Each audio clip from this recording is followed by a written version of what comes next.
This is Khalil Jahshan from Arab Center, Washington, D.C. I would like to welcome you to this new episode focusing on the war in Iran.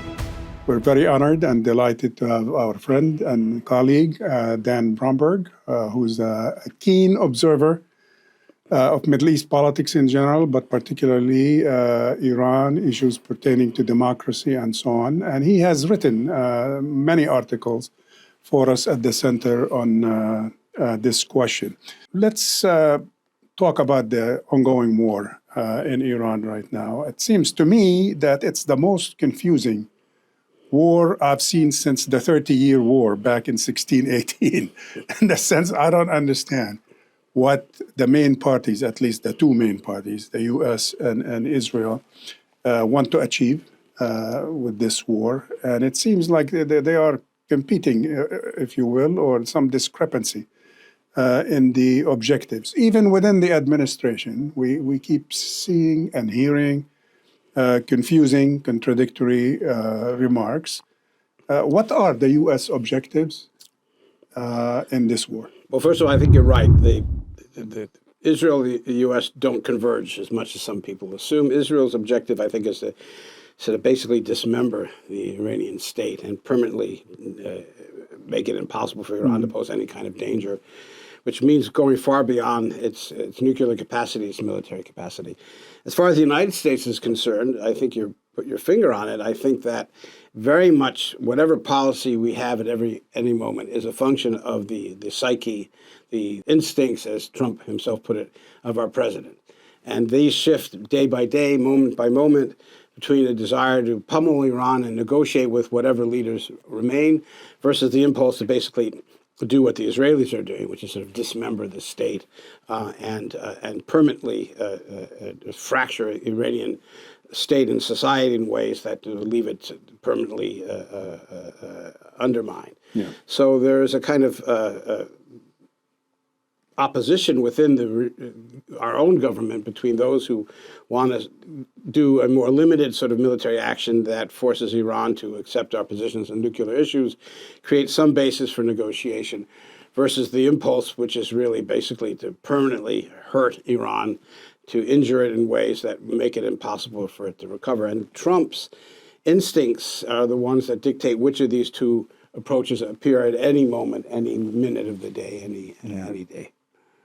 Considering this, what you refer to as this constant daily shift in objectives or in position, has that affected or limited our allies' support, our allies' participation as in past wars, and our even public acceptance of this war? Well, I think it's definitely limited, and the support that we get from our European allies, public support in the United States for the war.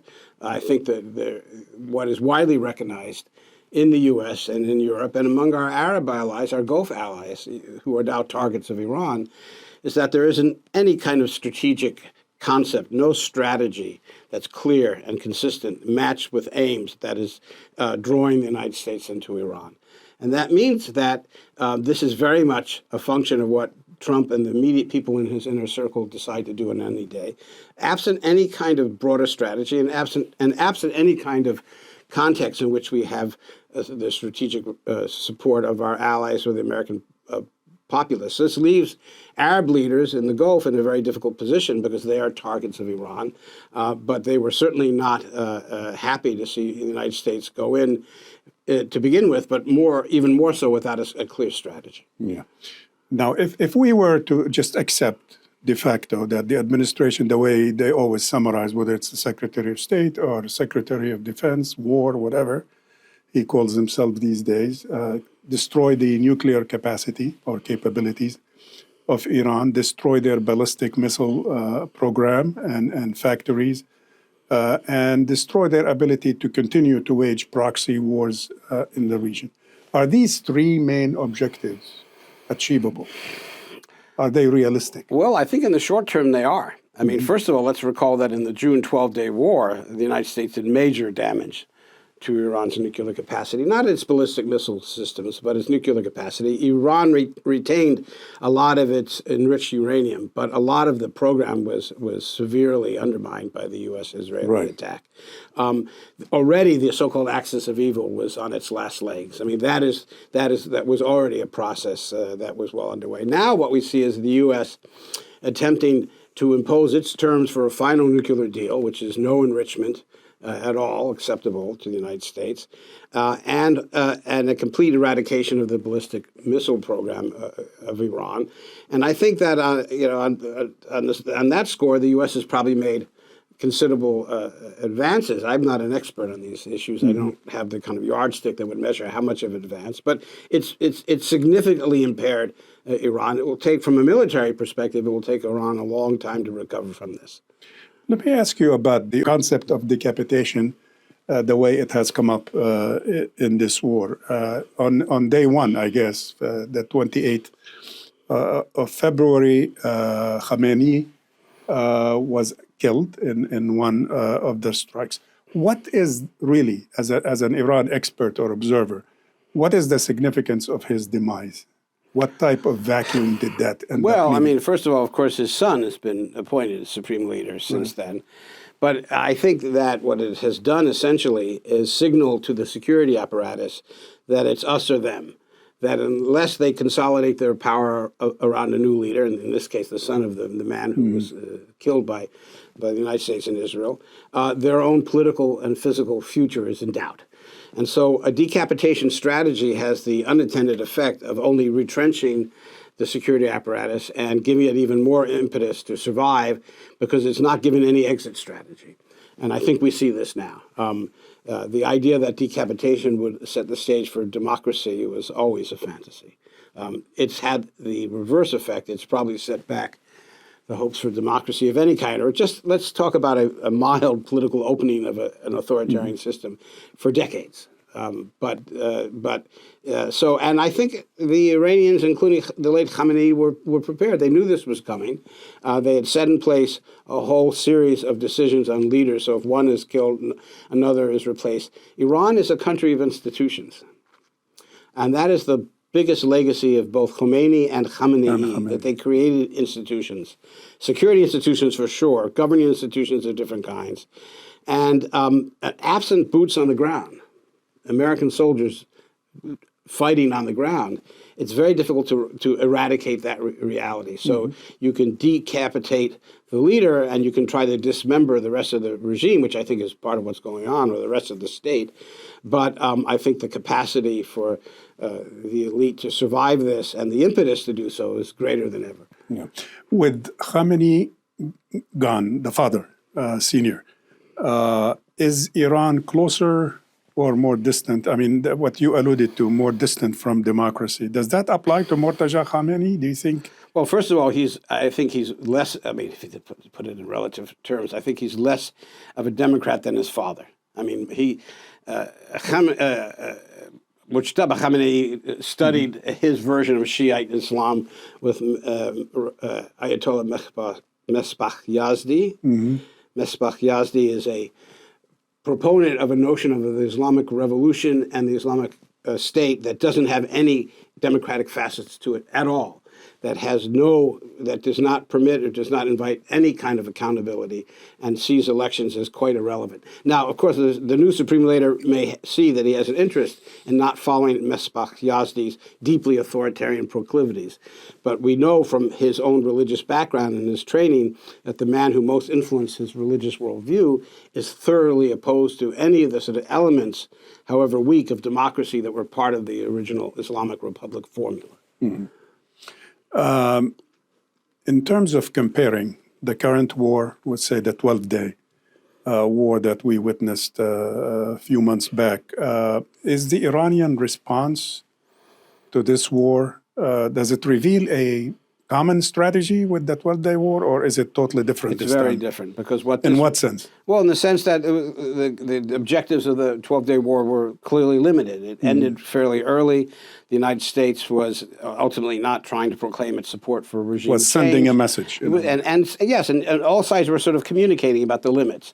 Here we have a very different situation where basically it's become an existential battle between the forces that are attacking Iran and the forces that are defending it. And therefore, each side thinks it has an interest in escalating the cost and pursuing its objectives. And so it's very difficult to see where this ends in a battle that's considered by each side to be one of I win, you lose, I win. When Trump says only unconditional surrender is the basis for an agreement, or however he wishes to put it, he's guaranteeing that this war can go on and on without any end, because no side wishes to capitulate, and every side has essentially defined its objectives in ways that facilitate or impel each side to continue fighting. Iran only has to survive. That the regime has to survive. It's a victory for the regime. What constitutes victory for the United States changes minute by minute. If it's unconditional surrender by Iran, that's not going to happen. If it's something else, that could happen. That's why Trump 1 hour says, "Oh, we've won. Let's go. We're getting ready," and 2 hours later, he shifts to the demand of total surrender. So, under these conditions, and lacking any precise exit strategy or even objective, the United States pursues the war with Israel, and Iran responds and escalates in ways that, of course, raise the possibility of its attacking Arab Gulf states in ways that could be existential as well, namely hitting their water supplies and so on. That's not to be excluded. Let me ask you a question about diplomacy, negotiations. We keep hearing remarks and counter remarks from both sides that there is no more room at this stage for negotiations. Do you feel that at one point or another, one or both sides will have to change their mind and sit down and talk about their differences? I think that one way to think about this is there a Venezuela kind of scenario by which the United States comes to terms with whatever's left of the regime, has some sort of agreement. Even from Trump's perspective, we can't exclude this. For Trump, what is paramount is his political survival, which is a familiar story, and that he can express his political will and demonstrate that in some way or other he's prevailed, he's won. He could redefine what winning means by pursuing ultimately some sort of negotiated outcome. I'm not sure the United States is willing, it hasn't been so far, to make the kinds of concessions that would be necessary to have a serious negotiation, not just a pretend, but a serious negotiation. But for Iran, the idea that Mujtaba Khamenei will negotiate with the man who had his father and mother and I think sister killed, who has been working all his life to confront the United States and now has been given this chance, if he survives, and that's not obvious he's going to survive. But if he does, it's very hard to see him negotiating. Now, some people do a kind of Nixon to China argument. They say, well, he's a hardliner, he's really tough, and maybe he's the guy who's going to bring the security apparatus along and ultimately be the one to talk to. You know, some reports say he speaks fluent English. I'm not sure about that. But he could surprise us. I think the odds are very small. But the chances overall for diplomacy right now don't look good and don't look like they'll become very good in the near future. In your most recent article for Arab Center, you concluded that Iran is playing for time in this war. What do you mean? Do the Iranians think that time is on their side, in other words?